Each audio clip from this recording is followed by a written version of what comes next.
जय हिंद दोस्तों। स्वागत है आपका हमारे YouTube चैनल पर जिसका नाम है NCERT ज्ञान। आज हम करेंगे चैप्टर नंबर 7 नियंत्रण एवं समन्वय।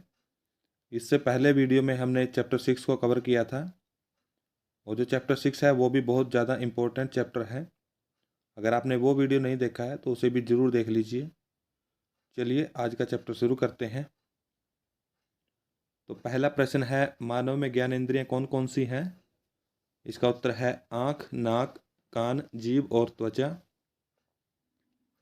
दूसरा प्रश्न है, शरीर में सूचनाओं को मस्तिष्क तक कौन पहुंचाता है? तो इसका उत्तर है तंत्रिका कोशिका।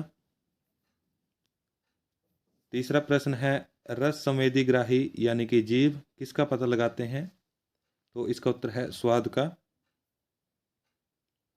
चौथा प्रश्न है, घ्राणग्राही यानी कि नाक किसका पता लगाते हैं? तो इसका उत्तर है गंध यानी कि स्मेल का। पांचवा प्रश्न है, तंत्रिकाओं में सूचना या संदेश किस रूप में होते हैं? तो इसका उत्तर है विद्युत आवेग के रूप में यानी कि इलेक्ट्रिक पल्स के रूप में। छठा प्रश्न है, तंत्रिका कोशिका में खाली जगह को क्या कहते हैं? तो इसका उत्तर है सिनेप्स। सातवां प्रश्न है, तंत्रिका ऊतक किसका बना हुआ होता है? तो इसका उत्तर है तंत्रिका कोशिका या न्यूरॉन का। देखिए दोस्तों, जो तंत्रिका कोशिका है उसी का दूसरा नाम न्यूरॉन है। आठवां प्रश्न है, हमारे शरीर में सोचने वाले ऊतक अर्थात मस्तिष्क किसका बना होता है? तो इसका उत्तर है न्यूरॉन के घने जाल का। देखिए, जो हमारा मस्तिष्क है वो भी न्यूरॉन का ही बना हुआ होता है।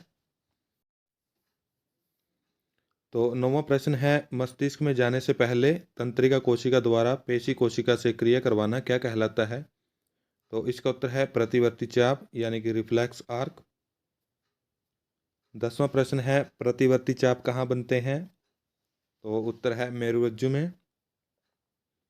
प्रश्न नंबर 11 है, तंत्रिका कोशिकाओं का बंडल कहाँ बनता है? तो इसका उत्तर है मेरुरज्जु में। 12वां प्रश्न है, शरीर का मुख्य समन्वय केंद्र क्या है? तो इसका उत्तर है मस्तिष्क।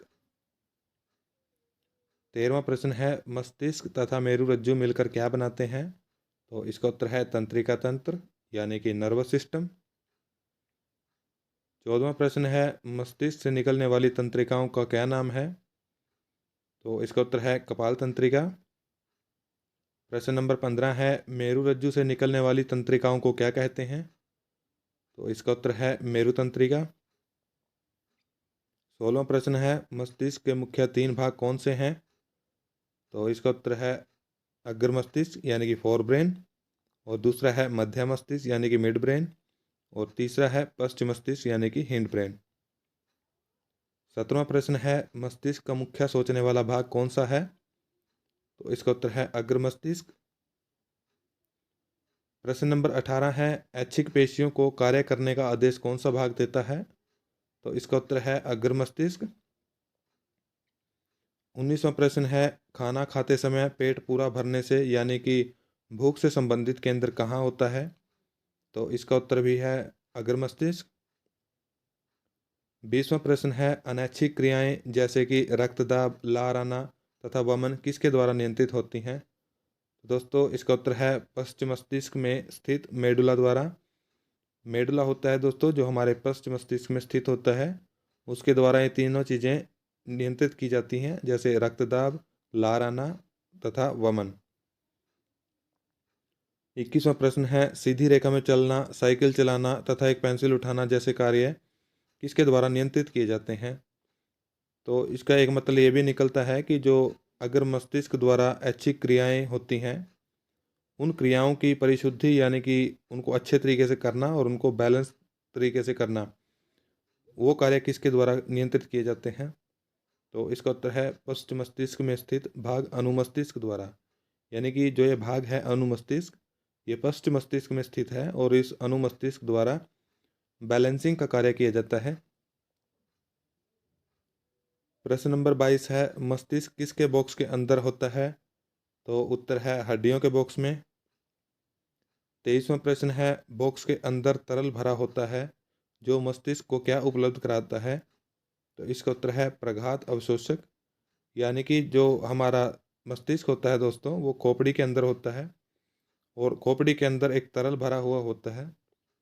जो तरल होता है वो खोपड़ी को चोट लगने से बचाता है और एक शॉक एब्जॉर्बर की तरह जो हमारा मस्तिष्क है उसकी रक्षा करता है। प्रश्न नंबर 24 है, कमर के मध्य नीचे से ऊपर तक जाने वाली कठोर हड्डी को क्या कहते हैं?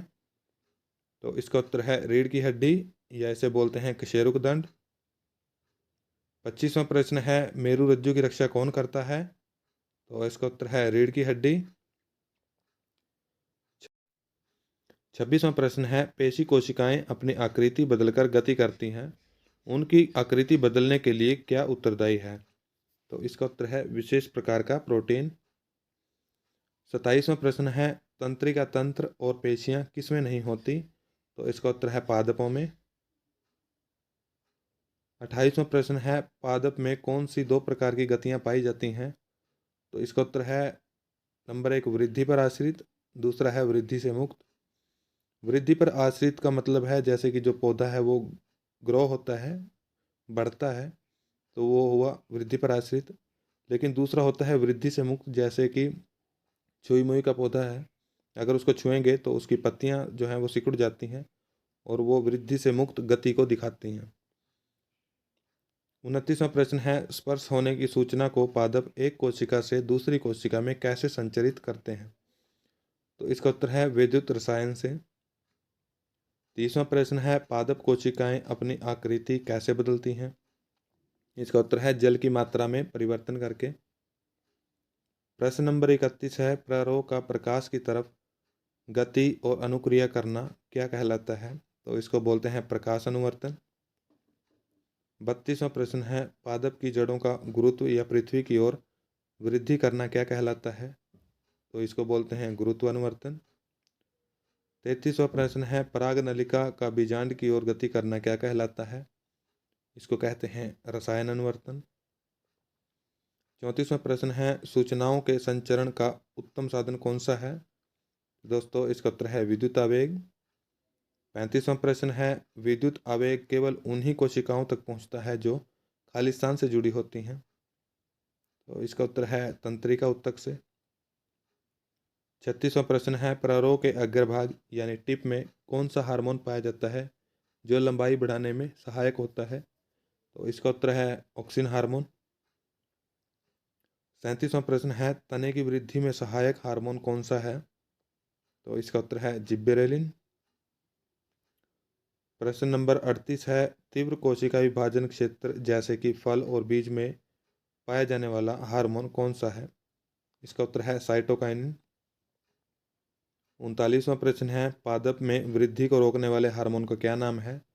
तो दोस्तों एक हार्मोन ऐसा भी होता है जो पादपों में वृद्धि को रोकता है, उनका संदमन करता है, उसका नाम है एब्सिसिक अम्ल। और इसका एग्जाम्पल है जैसे कि जो पत्तियां हैं वो मुरझा जाती हैं, वो एब्सिसिक अम्ल के कारण ही होता है।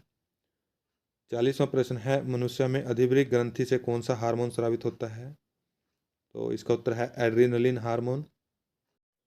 41वां प्रश्न है, किस हार्मोन के कारण हृदय की धड़कन बढ़ जाती है और शरीर किसी स्थिति से निपटने के लिए तैयार होता है? दोस्तों इसका उत्तर है एड्रिनलिन हार्मोन। 42वां प्रश्न है, अवटु ग्रंथि को थायरोक्सिन हार्मोन बनाने के लिए किस तत्व की आवश्यकता होती है? तो इसका उत्तर है आयोडीन। 43वां प्रश्न है, कार्बोहाइड्रेट प्रोटीन तथा वसा के उपापचय का हमारे शरीर में नियंत्रण कौन करता है? इसका उत्तर है थायरोक्सिन हार्मोन। 44वां प्रश्न है, आयोडीन की कमी से होने वाला रोग कौन सा है? तो इसका उत्तर है गोइटर यानी कि घेंगा। और जो गोइटर है दोस्तों उसमें जो गर्दन है वो फूल जाती है। 45वां प्रश्न है, शरीर की वृद्धि और विकास को नियंत्रित करने वाला वृद्धि हार्मोन किस ग्रंथि से स्रावित होता है? तो इसका उत्तर है पीयूष ग्रंथि से।